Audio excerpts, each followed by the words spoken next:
Nunca pensé que escuchar por casualidad una conversación al final de una llamada fuera a poner mi vida patas arriba. Siempre creí que los dolores más profundos provenían de cosas grandes, como la muerte de mi marido o el día en que tuve que vender mi anillo de compromiso para pagar el tratamiento de bronquitis de mi nieto. Pero no, fue en un gesto simple, en un acto automático, como colgar el teléfono, cuando me di cuenta de la magnitud de la mentira en la que había vivido durante años. Ese día, Brian me llamó pidiendo dinero, como lo hacía casi todas las semanas.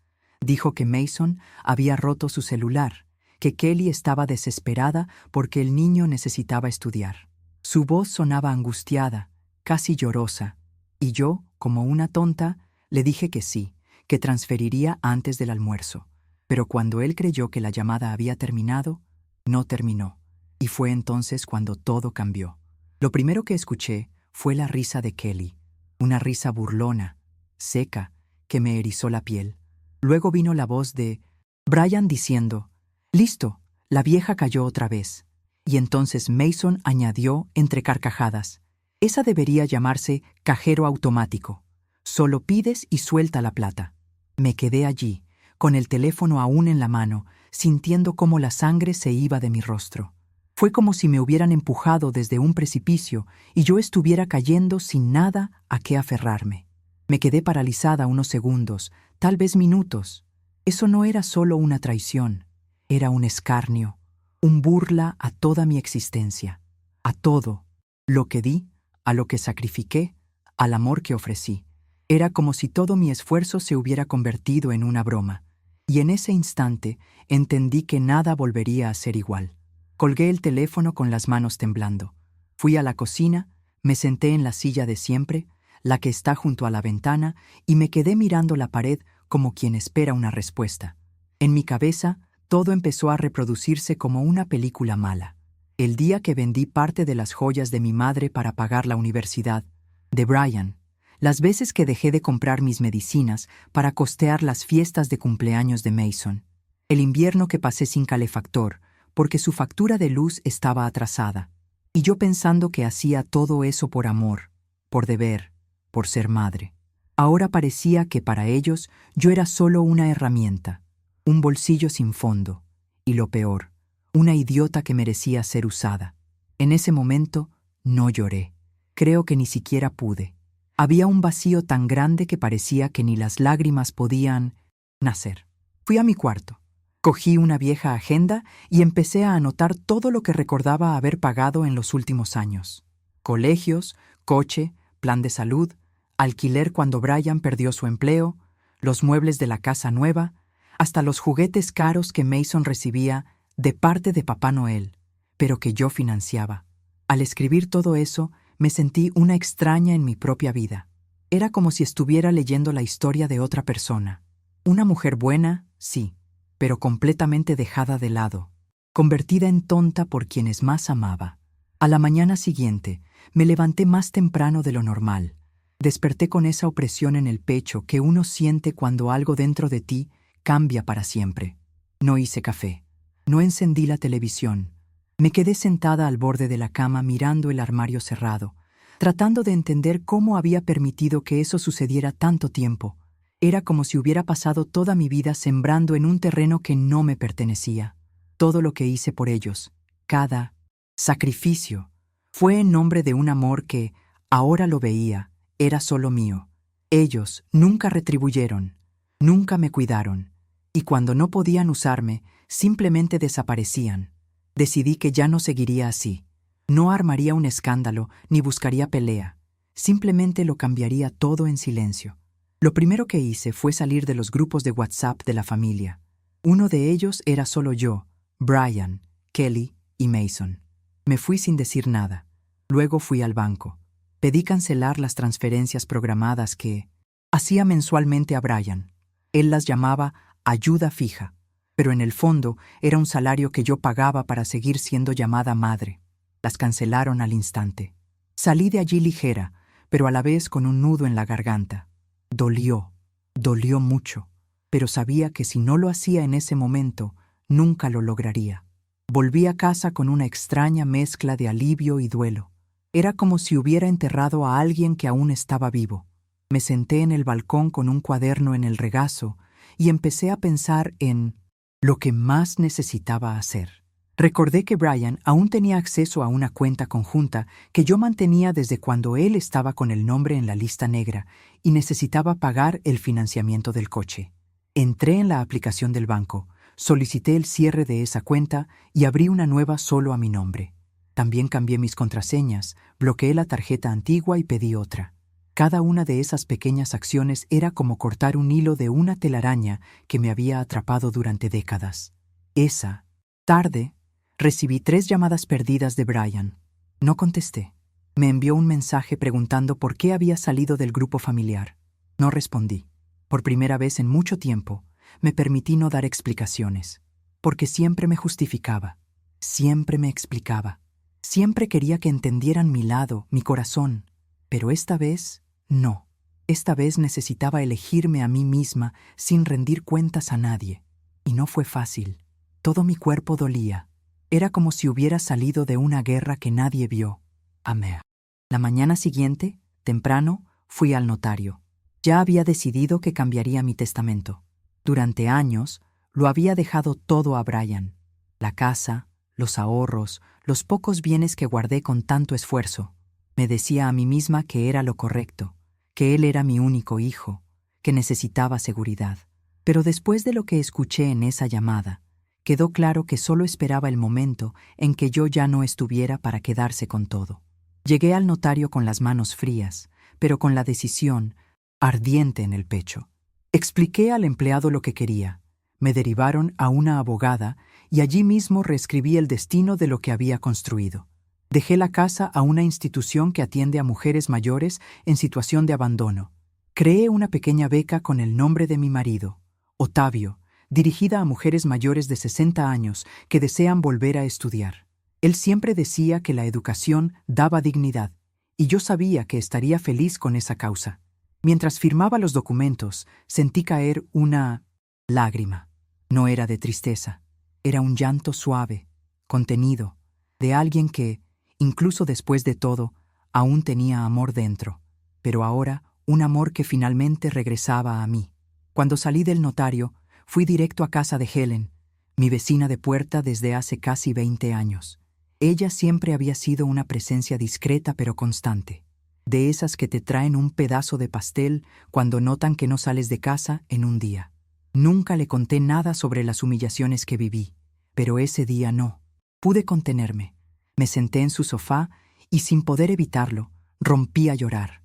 Le conté todo: la llamada, los años de manipulación, los sacrificios, la sensación de ser un peso útil pero nunca amada. Helen me escuchó en silencio, apretó mi mano con fuerza y dijo: «No estás sola, María. Nunca lo estuviste, solo necesitabas recordarlo». Ese abrazo que me dio en ese momento, no tengo palabras. No fue un gesto grandioso, ni hubo discurso bonito, pero fue la primera muestra sincera de cuidado que recibía en mucho tiempo. Hablamos durante horas. Me contó que ella también había pasado por situaciones parecidas con su propia familia y que por eso entendía mi dolor. Por primera vez, sentí que alguien veía mi corazón sin intentar usarlo. Volví a casa con una sensación nueva. Aún había tristeza, sí, pero también una especie de paz, como si estuviera empezando a cerrar una vieja herida con mis propias manos. En los días siguientes, el silencio de la casa adquirió otro sonido. Ya no era el silencio del abandono, sino el del renacimiento. Me levantaba temprano, tomaba mi café con calma, leía un rato y cuidaba mis plantas. Cosas simples, pero antes las hacía a toda prisa, siempre interrumpida por alguna urgencia ajena.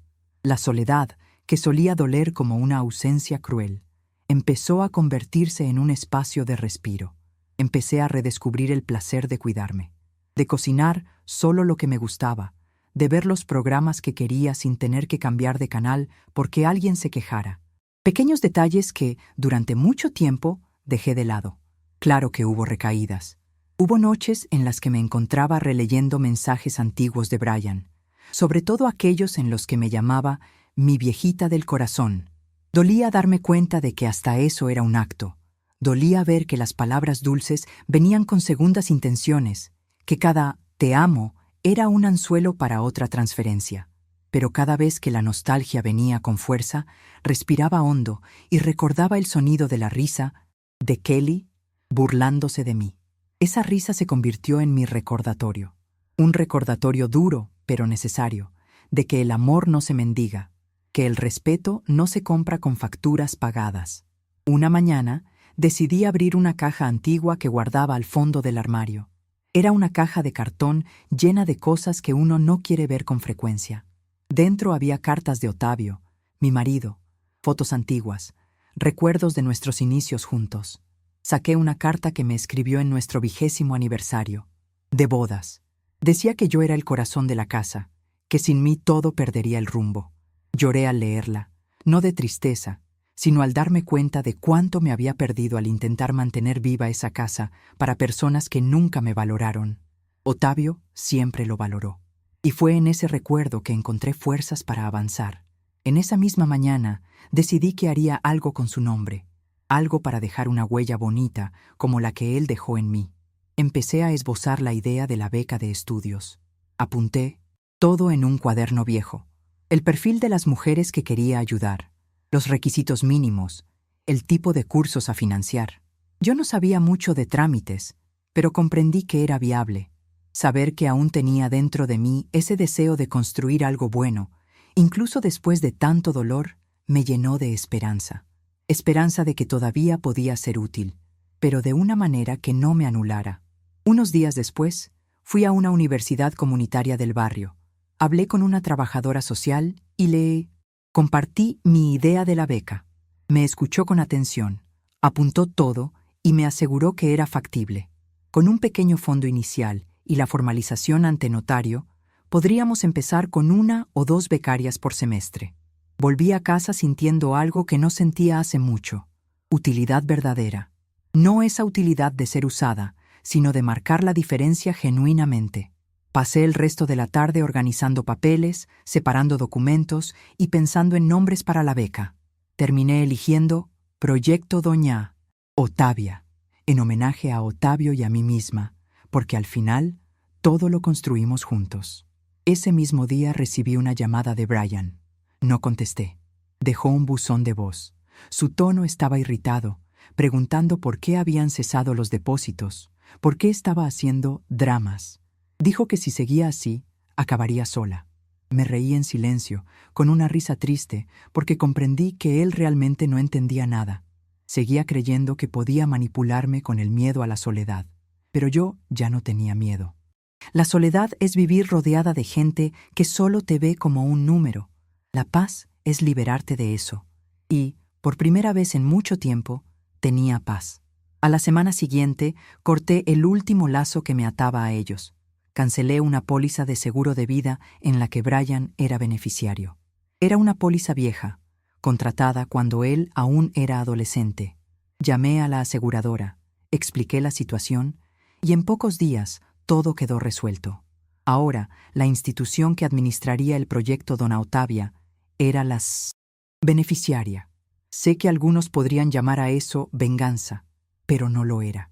Era justicia. Era valorar lo que construí con esfuerzo y corazón. Era garantizar que mi legado no se consumiera en una herencia efímera, sino que ayudara realmente a alguien a seguir adelante. Recuerdo que esa noche, después de acabar todo, me senté sola en la sala y me permití sentir. Sentí tristeza. Sí, mucha, porque ninguna madre sueña con cortar los lazos con su hijo. Pero también sentí alivio, porque ya no me mentía a mí misma. Ya no fingía ser amada solo porque necesitaba creerlo. Por primera vez, miré mi historia con los ojos bien abiertos. Y aunque doliera, era liberador. Prefería el dolor de la verdad al consuelo vacío de la ilusión. Allí, sentada con una taza de té en las manos, supe, la María que se anulaba para encajar en las vidas de los demás ya no existía. Uno de los momentos más difíciles fue cuando Mason me mandó un mensaje. «Abuela, ¿por qué desapareciste?» Solo eso. 4 palabras que casi reabrieron mi herida. Porque él era mi nieto. El niño que acuné, que recogí del colegio tantas veces, que vi dar sus primeros pasos, y entonces recordé que él también se burló de mí en esa llamada, que, incluso joven, ya aprendía de sus padres a usar a alguien. No respondí. Borré el mensaje, apagué el celular y salí a dar una vuelta por la cuadra. Necesitaba sentir el viento en la cara para no dejar que la culpa me dominara de nuevo. Al regresar, encontré a Helen en la acera. Me invitó a tomar un café. Entramos. Ella me dio un abrazo fuerte y puso 2 pandellucos en un plato. Esas cosas sencillas que nadie valora cuando se tienen en exceso. Hablamos por horas sobre la vida, sobre envejecer, sobre recomenzar. Me dijo que a veces la vida necesita quebrarnos para mostrarnos dónde está el error. Estuve de acuerdo. Y le dije que, aunque rota, me estaba reconstruyendo mejor. Ella sonrió y dijo: «Ya estás entera otra vez, María. Solo aún no lo percibes». Y en ese momento supe que era verdad. Estaba volviendo. No a quien fui antes, sino a quien debí ser siempre. Empecé a hacer pequeños cambios en la casa también.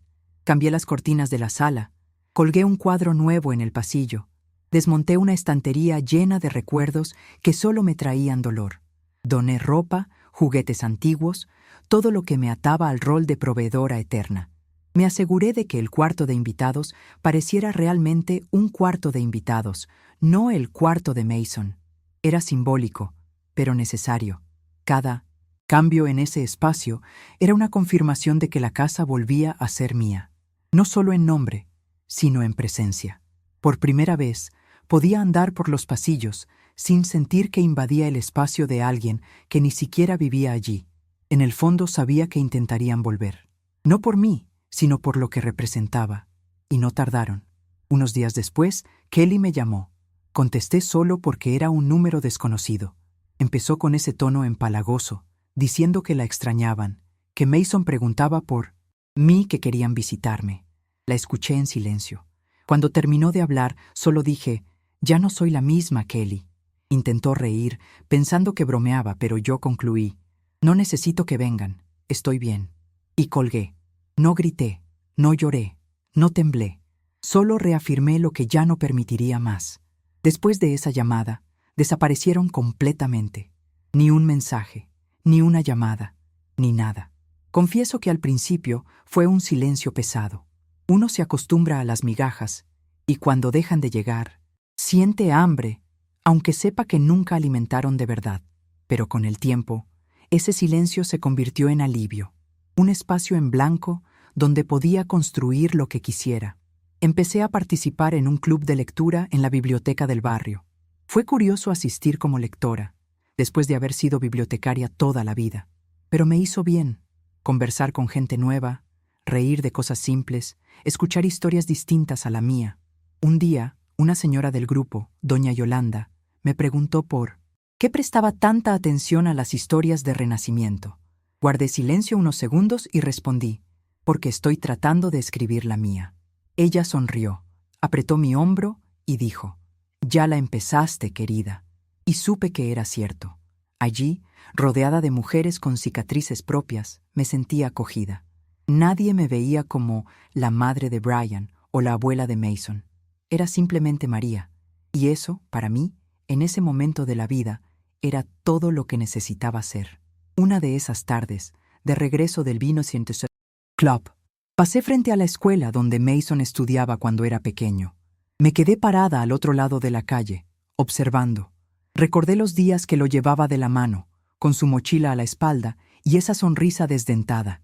En ese instante, comprendí que las memorias más importantes son las que nos forman, no las que intentamos construir en otros.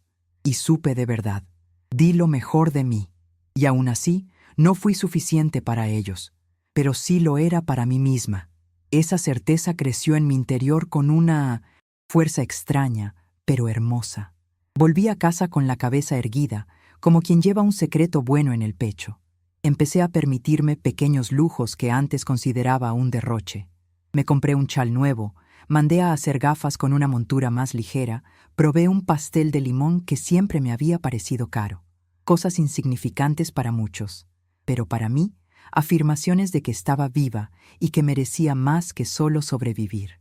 Por primera vez en años, cuidaba de mí con la misma dedicación que brindaba a los demás.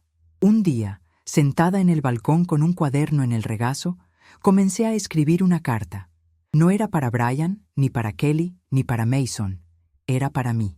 Escribí todo lo que necesitaba oír y nunca escuché.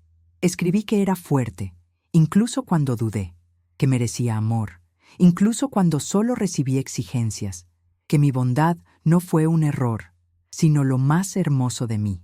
Cuando terminé, doblé el papel y lo guardé entre las páginas de un libro antiguo de Octavio. No sé si volveré a leerlo, pero con escribirlo ya me sentí un poco más entera. Esa noche dormí temprano. Fue la primera noche en meses que no soñé con despedidas ni desperté con el corazón acelerado. Desperté con el sol entrando por la ventana y pensé, eso es, la vida continúa y ahora es mía de nuevo. Me levanté, preparé mi café, unté mantequilla en el pan con calma. Miré a mi alrededor y supe que aquella casa, llena de recuerdos y de dolor, empezaba a convertirse en un verdadero hogar. Un hogar hecho para mí, por mí, con la presencia más importante que jamás había valorado, la mía. Poco tiempo después, llegó la confirmación de la universidad. La primera beneficiaria de la beca Doña Octavia había sido seleccionada. Una señora de 67 años, viuda, que soñaba con terminar el bachillerato y cursar enfermería. Leí su ficha con los ojos vidriosos. Fue como si, de alguna manera, lo que había perdido se transformara en algo nuevo, algo bueno, algo que florecía después de tanto dolor. Llamé a Helen, le conté la noticia, y ella apareció en mi casa con un bizcocho de maíz y una amplia sonrisa. Celebramos juntas, sin festejo ni público, solo dos mujeres que aprendieron a mantenerse en pie cuando el mundo se derrumba. Fue esa tarde cuando comprendí que la soledad había cambiado de nombre. Ya no era ausencia, sino espacio. Un espacio donde cabían mi silencio, mis pasos lentos, mis pequeños proyectos, mis discretas victorias. Un espacio donde podía ser quien era sin medir cuánto daba o a quién sostenía. Y eso, para mí, fue el mayor regalo. Descubrir que ya no necesitaba ser María de Brian o María de la familia. Podía ser simplemente María, y eso era más que suficiente. Por primera vez, no echaba de menos a nadie, solo a mí misma, y ahora me había reencontrado. Meses después, un domingo cualquiera, vi a través de la ventana un coche detenerse frente a mi casa. Era el coche de Brian. Bajó con Mason, ambos con una bolsa de supermercado y un pastel envuelto en papel aluminio. Me quedé quieta, sin saber si ir al portón o apagar las luces y fingir que no estaba. Llamaron a la puerta. No abrí. No por enojo, sino porque sabía que si lo hacía, todo volvería a empezar. No vinieron por mí, vinieron por la imagen de lo que representaba, la culpa, la conveniencia. Y yo ya no era eso. Pasaron unos minutos de silencio y luego se fueron. Cuando oí el coche alejarse, me levanté del sillón y cerré la cortina. Fue simbólico pero necesario. Sellar mi decisión tomada meses atrás. No rechazaba la oportunidad de reencuentro. Rechazaba la repetición del ciclo. Porque perdonar no es volver al mismo lugar donde te dañaron. Perdón es seguir adelante sin el peso del rencor, pero también sin dejarse atrapar de nuevo. Ese domingo entendí. La puerta que no abrí fue la mayor declaración de amor que me hice. Desde entonces, nunca más volvieron. Ni una nueva llamada, ni un mensaje. A veces veo alguna foto de Mason en las redes del barrio, ya en un partido de fútbol escolar, o algún comentario de Kelly en grupos de madres. Y sí, el pecho me aprieta, no mentiré. Pero es una presión distinta. No es nostalgia. Es un eco, un recuerdo lejano de lo que un día creí que era amor y familia. Y ahora, cuando ese apretón llega, ya no me hunde. Sigo adelante, con mi rutina ligera, con el proyecto Doña Octavia, con el club de lectura, cuidando mis plantas, cuidando de mí. Hay días en que la soledad me mira de frente, pero yo ya no bajo la mirada. La enfrento, porque ahora sé que, entre estar sola y estar rodeada de quienes no te respetan, elijo la soledad, porque, al menos en ella, conservo la paz. Otro día, durante una tarde lluviosa, nuestro club de lectura eligió el tema del renacer. Me pidieron leer en voz alta un fragmento sobre mujeres que reconstruyen su historia después de los 60. Leí con voz firme, aunque con un nudo en la garganta. Al terminar, hubo silencio. Un silencio hermoso, no incómodo, sino respetuoso. Se acercó una señora que siempre permanecía al fondo y dijo en voz baja: «Tienes una paz hermosa, María». Y eso me conmovió de una manera buena, porque nunca había pensado que la paz pudiera ser hermosa. Y ahora, con toda mi historia, lo entiendo. Lo es. Pero no es una paz suave. Es aquella que se construye con los trozos del alma, con el coraje de elegirte aun cuando todos te dan la espalda. Y hoy, más que nunca, soy fiel a esa elección. Hubo un sábado en que volvía de la feria con mis bolsas llenas de fruta cuando encontré a una joven frente a la biblioteca, con un papel arrugado en la mano, perdida. Me acerqué y pregunté si podía ayudar. Resultó ser una de las nuevas aspirantes a la beca Doña Otavia. No encontraba dónde era la reunión con la trabajadora social. La acompañé y en el camino me contó que había retomado sus estudios a los 59 años tras salir de un matrimonio abusivo. La miré con ternura y le dije: «Ya venciste la mitad del camino solo por atreverte a volver». Sonrió, con los ojos brillantes y esa valentía que tanto me recordaba a mí. En ese momento entendí que, pese a todo, mi historia estaba impulsando a otras mujeres. Y eso me llenó de orgullo, como si hubiera recibido un nuevo título, el de quien convirtió el rechazo en fortaleza. Después de ese encuentro, empecé a visitar más la biblioteca y a conversar con las becarias. A veces solo escuchaba, otras daba consejos sencillos de quien ya vivió demasiado y no tiene paciencia para adornos. Un día, una de ellas me preguntó qué haría si su hijo apareciera. Arrepentido. Respondí con calma, mirándola a los ojos. Le dejaría sentir el peso del silencio, porque fue el sonido del silencio lo que me enseñó quién era. Quizás no lo entendió al instante, pero luego supo. No se trata de orgullo ni venganza. Es cuestión de respeto, de no aceptar menos de lo que mereces. No sé si Brian cambiará algún día, pero yo ya cambié, y eso basta. No necesito disculpas, solo permanecer fiel a la mujer en la que me convertí. Hace unos días recibí una carta por correo. Estaba escrita a mano, en un sobre sencillo, sin remitente. Al abrirla, reconocí la letra al instante. Era de Brian. La carta era breve. Decía que había entendido el mensaje, que sabía que me había lastimado, que no esperaba perdón, pero quería que supiera que le hacían falta mis llamadas. Lo leí con el corazón apretado, pero sin lágrimas. Ya había llorado demasiado por él.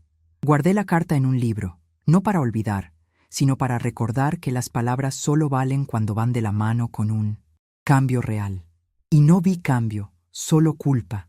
Y la culpa no repara lo que se rompió con negligencia. Esa misma noche me senté en el balcón con una manta en las piernas, sintiendo el viento y escuchando los sonidos del barrio, el murmullo de los coches, risas lejanas, olor a comida casera. Y allí, sola, me sentí de nuevo parte del mundo. No como antes, como un personaje secundario de la historia de otros, sino como protagonista de la mía. Por primera vez en décadas, ya no era la madre sacrificada, la abuela que lo da todo, la mujer olvidada. Era solo María. Y ser María, con mis errores y aciertos, era suficiente. Por primera vez, ser yo misma era suficiente. Cuando desperté al domingo siguiente, preparé mi café con una tranquilidad que antes habría considerado egoísmo. Lo hice a mi manera, a mi ritmo, con mis decisiones. Encendí la radio y dejé que sonara la canción que me gusta, sin pensar si alguien se quejaría.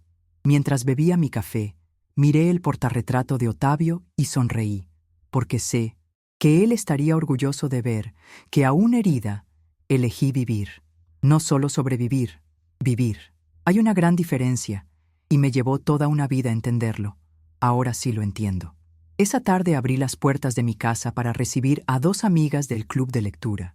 Preparé un pastel sencillo, serví un café fresco, y nos sentamos a charlar sobre libros, sobre la vida, sobre las lecciones de las pérdidas. Reímos, compartimos historias, hablamos de lo que importa, y solo después de que se fueron, al cerrar, La puerta y verme de nuevo sola, comprendí. Aquella casa, que un día fue escenario de tanto desgaste emocional, ahora era mi refugio, mi abrigo, un lugar donde puedo recibir a quien quiera entrar y cerrar la puerta a quien no merezca volver. Hay días en que aún miro el teléfono, preguntándome si Brian cambiará realmente, si Mason, al crecer, comprenderá todo lo ocurrido, si algún gesto de ellos surgirá de verdad, sin interés. Pero entonces recuerdo todo lo vivido, cada decisión tomada desde esa llamada inconclusa, y siento una firmeza que nunca antes había sentido. No cerré puertas por rencor, las cerré por amor a mí misma, porque cuando dedicas tu vida a cuidar de otros y nadie cuida de ti, llega un punto en que, si no te proteges, desapareces. Y yo elegí no desaparecer, elegí existir, completa, consciente y libre. Hoy, al mirar atrás, no me enorgullece el sufrimiento.